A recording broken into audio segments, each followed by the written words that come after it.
E aí, pessoal, tudo bem? Pronto para mais um Deep Dive com a gente. Hoje o tema é um tanto, digamos, desafiador. A gente vai mergulhar fundo no ensaio Jesus é o Anarquista, do James Redford. Aham. E já vou avisando. O cara não está usando anarquista como um xingamento, tá? Ele argumenta, usando a Bíblia como base, que Jesus era, sim, um anarquista no sentido político da palavra. Interessante. Pois é, preparada para essa. Preparadíssimo. Adoro quando a gente se aventura nesses temas, sabe? Que sacodem as estruturas, nos fazem questionar tudo. Então se prepare, porque o Redford não alivia, não. Já começa com a fuga de Jesus para o Egito quando era bebê. Ah, sim. Ele argumenta que isso já mostrava um padrão de tipo desafio à autoridade, uma afronta ao poder do Herodes. É verdade. E meio que desconstrói aquela imagem tradicional, né, do Jesus como uma figura só pacífica e submissa e destaca esse lado, digamos, rebelde. Tipo, já desafiando o sistema desde o berço, né? Exatamente. E essa rebeldia, segundo Redford, aparece em vários momentos da vida de Jesus, culminando, claro, na condenação à morte. Mas o que me deixou de queixo caído foi como ele usa a regra de ouro para defender o anarquismo. Regra de ouro. Faça aos outros o que gostaria que fizessem a você. É tipo a base da ética cristã, né? Mas ele vai além. Usa isso para questionar a própria existência do governo. Sério. Jure. E como é que ele faz essa ligação? Ele argumenta que todo governo, para funcionar, precisa fazer coisas que ele proíbe os cidadãos de fazerem. Tipo a cobrança de impostos. O governo te obriga a pagar, mas ele não aceitaria que você cobrasse imposto dele. Faz sentido. Nunca tinha pensado por esse lado. Pois é. Então, para ele, a regra de ouro seria tipo um antídoto contra o autoritarismo. Contra qualquer tipo de poder imposto. Uma bússola para uma sociedade livre e justa. Isso. Onde o poder vem do povo e não de uma elite dominante. Interessante. Mas e aquele lance de dai a César o que de César? Isso não contradiz essa ideia de Jesus anarquista. Boa pergunta. Essa é uma das passagens mais polêmicas, né? Mas o Redford argumenta que, ao dizer isso, Jesus não estava endossando o poder de César, mas só reconhecendo a realidade política da época. Tipo, se vira com o sistema enquanto ele existir, mas não se iluda achando que ele é justo. É tipo jogando o jogo, mas sem se curvar às regras. Exato. E ele usa outros exemplos para sustentar essa tese. Vários. Ele analisa as críticas de Jesus aos cobradores de impostos, a defesa dos pobres e oprimidos, a rejeição à violência.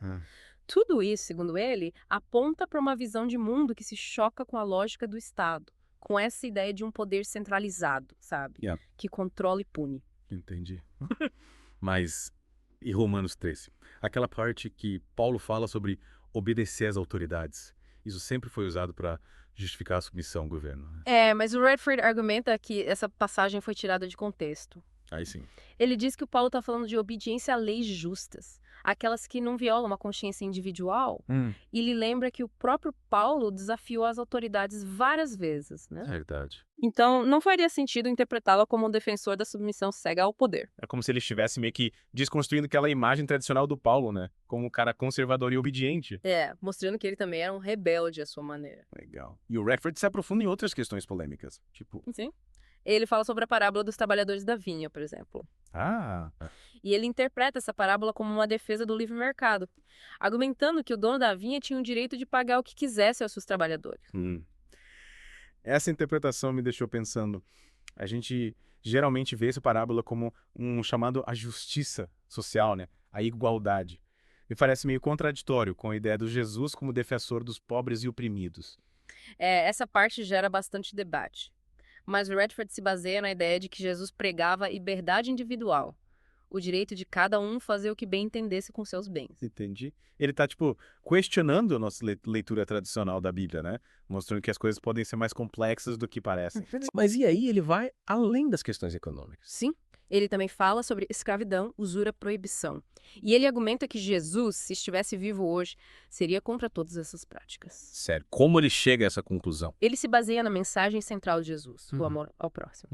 Para ele, a escravidão, a exploração financeira, a proibição de substâncias, tudo isso são formas de opressão de controle, que violam a liberdade individual e o princípio do amor ao próximo. Cara, a mesma coisa para digerir, né? Mas confesso que tô começando a ver a história de Jesus com outros olhos. E o Redford, ele só foca nos ensinamentos de Jesus, ou ele vai além? Ele vai além. Explora como os ensinamentos se aplicam a temas como o sistema judicial, a relação com a riqueza, a busca pela justiça. E encontra em tudo isso ecos do anarquismo. Essa busca por uma sociedade livre, justa, igualitária. Que legal. Acho que essa a primeira parte já nos deu bastante pano para manga. A gente precisa de um tempinho para processar tudo isso. Concordo. Mas se prepare, porque na próxima parte a gente vai se aprofundar ainda mais nos argumentos do Redford, explorando as passagens bíblicas que ele usa para defender essa tese. Então, até a próxima parte do nosso Deep Dive. Até lá. E aí, de volta pro nosso deep dive no Jesus é um anarquista. Na primeira parte, a gente viu como o Redford apresenta o Jesus, tipo, como um rebelde, né? Questionando as autoridades e tudo mais. A gente viu como ele usa a Bíblia para mostrar que Jesus não era só paz e amor, mas também questionava o sistema. E teve uma parte que me deixou pensando. Aquela análise da purificação do templo, sabe? Aquela cena de Jesus expulsando os comerciantes. Muita gente vê aquilo como um ataque de fúria, né? Mas o Redford vai além. Tenta entender o contexto, a motivação. Qual seria a leitura dele? Ele argumenta que o Jesus não estava só bravo com a bagunça, mas com a exploração da fé. Exploração. É tipo, aqueles líderes religiosos transformando a religião no negócio, sabe? E ele liga isso ao anarquismo. Ele vê a purificação do templo como um ato de rebeldia contra um sistema corrupto. Um sistema que usa a religião para controlar as pessoas. Então, para ele, a verdadeira fé não se curva a nenhuma autoridade. Isso. Ela é livre, baseada no amor e na justiça. Interessante. Bem diferente da interpretação tradicional, né? Faz a gente repensar o papel da religião na sociedade. Pois é. E o Redford não para por aí. Ele continua buscando na Bíblia pistas para essa tese anarquista. Encontra. Ele analisa as parábolas, por exemplo. A do bom samaritano, a do filho pródigo, a dos talentos. Sim. E ele vê nelas mensagens de compaixão, liberdade individual. Coisas que, segundo ele, não combinam com a lógica do Estado. Com essa ideia de um poder central controlando tudo. Então ele acredita que Jesus pregava uma sociedade mais horizontal, baseada na solidariedade, na autonomia. Exatamente. Ele argumenta que o reino de Deus, como Jesus descrevia, seria uma sociedade livre e igualitária, sem a necessidade de um Estado para mandar em todo mundo.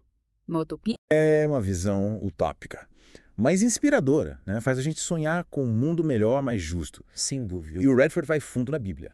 Ele analisa até as cartas de Paulo. As cartas de Paulo. Mas elas são geralmente vistas como mais conservadoras, né? Mas ele diz que elas foram mal interpretadas ao longo da história. Sério. Ele pega, por exemplo, aquela passagem famosa de Romanos 13. Sobre obedecer às autoridades. E diz que não se trata de obediência cega ao Estado. E o que ele diz, então? Que Paulo se referia ao respeito a leis justas. Aquelas que não ferem a consciência individual, a liberdade de cada um. Então a obediência verdadeira seria a Deus. Isso. E isso significa amar ao próximo, ser justo, ter compaixão. Ele está questionando a interpretação tradicional, né? Fazendo a gente repensar o papel da lei. O limite entre a obediência e a consciência. Exatamente. E ele usa a própria vida de Paulo como exemplo, né? Paulo foi um rebelde. Desafiou as autoridades da época em nome da fé. Foi preso, torturado. Não era um cara que pregava sobre lição cega. E Redford conecta essa rebeldia do Paulo à mensagem do próprio Jesus. Totalmente. Ele mostra que a mensagem de Jesus era subversiva, revolucionária, e nos convida a viver essa mensagem, a sermos agentes de transformação. Uau! Que leitura intensa! E não para por aí. Ele ainda se aprofunda na questão da escravidão. Escravidão. Mas esse é um tema que sempre gera debate, né? E o Redford argumenta que Jesus era contra a escravidão. Ele diz que essa prática não combina com a mensagem de amor e libertação que Jesus pregava. Mas muita gente usa a Bíblia para justificar a escravidão. Eu sei, mas ele argumenta que a mensagem central de Jesus é de libertação, de igualdade. A escravidão é uma violação da dignidade humana. Ele está desafiando a gente a reinterpretar a Bíblia, né? Com certeza. A enxergar a mensagem de Jesus de uma forma mais crítica, contextualizada. Ele quer que a gente leia a Bíblia com novos olhos, buscando a mensagem original de Jesus. Sem as distorções da história. Exatamente. É muita coisa para refletir. Mas ainda tem mais. Na próxima parte, a gente vai explorar a visão dele sobre o reino de Deus. E como isso se conecta com o anarquismo? Ele junta tudo, mostrando como a visão de Jesus sobre o reino de Deus se encaixa com a ideia de anarquia. De volta ao deep dive. Já exploramos tanta coisa, né? Vimos como Redford vê Jesus como um rebelde, questionando tudo, defendendo os oprimidos. Mas e o reino de Deus? Como isso entra nessa leitura anarquista? Essa é a parte mais interessante. O Redford argumenta que o reino de Deus, como está na Bíblia, seria tipo uma sociedade anarquista, sem governo, sem hierarquia. Ele usa várias passagens para mostrar que a visão de Jesus não combina com a ideia de um Estado controlando tudo. Que passagens, por exemplo? Esse está Apocalipse. Tem aquela parte da Nova Jerusalém, um lugar sem templo nem Estado, porque Deus e o Cordeiro são o templo e a luz. Ele interpreta isso como uma metáfora para uma sociedade autogovernada. Tipo, a lei divina baseada no amor e na justiça substitui as leis humanas. Nossa, a Nova Jerusalém seria tipo a utopia anarquista. É. Um lugar onde cada um é livre, mas vive em harmonia. Mas e Jesus como rei? Como ele concilia essa figura de autoridade com a anarquia? Eles dizem que Jesus não seria um rei tradicional, sabe? Com poder absoluto. Ele seria um rei que serve, que ama, que guia, pelo exemplo.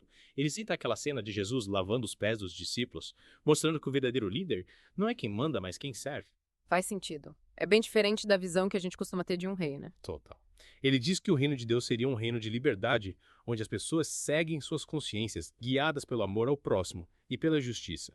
Ele cita até "o meu reino não é deste mundo", mostrando que a visão de Jesus se opõe à lógica do poder, do Estado. Uma leitura bem provocadora. A gente começa a questionar as estruturas de poder que a gente acha normais, né? E a imaginar outras formas de organização social. Será que essa visão do reino de Deus é só uma promessa para o futuro? Ou tem alguma relevância para a gente hoje? Aí que tá. O Redford diz que a gente não precisa esperar passivamente pelo reino de Deus. A gente pode começar a construir ele aqui e agora, vivendo os ensinamentos de Jesus. Tipo, buscando a justiça, a liberdade e o amor ao próximo. Isso.